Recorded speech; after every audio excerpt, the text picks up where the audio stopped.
Un'opera di Tony Horsler del 2019 che riprende uno dei capisaldi della psicologia del secolo scorso, e cioè il test di Rorschach. La composizione ideata da Tony Horsler oggi riprende il test di Rorschach, di Hermann Rorschach del 1919, in cui delle macchie di inchiostro sparse su un foglio che poi viene piegato in modo che l'immagine risulti perfettamente speculare, divengono un test proiettivo per la psicologia del paziente. Quindi il paziente deve poter vedere in quelle macchie il suo mondo interiore. L'arte non è nuova in realtà a questo esperimento. Tutta l'arte è proiettiva.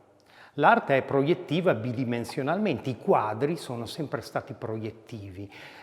Ciascuno di noi proietta nel quadro la propria personalità, la propria visione del mondo, e il quadro a sua volta comunica a noi determinati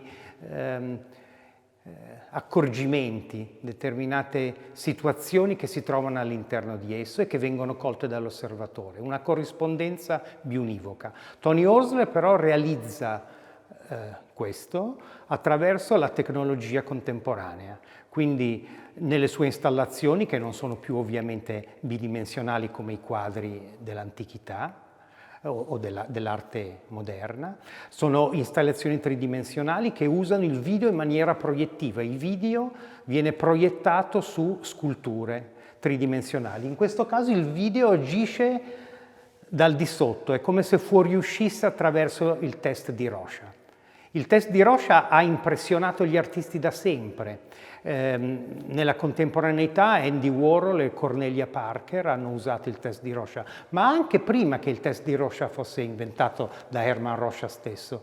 Leonardo da Vinci e Botticelli avevano lavorato dando delle interpretazioni alle macchie.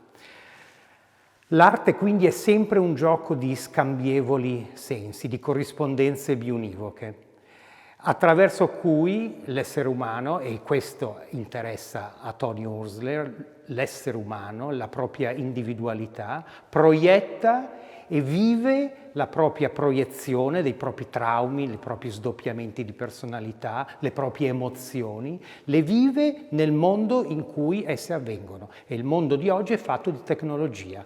Ecco qua i due elementi, l'individuo e la tecnologia, che sono uniti insieme. L'individuo e la tecnologia che si uniscono insieme nell'opera di Tony Horsler per dare senso al mondo e per dare senso alla presenza umana nel mondo.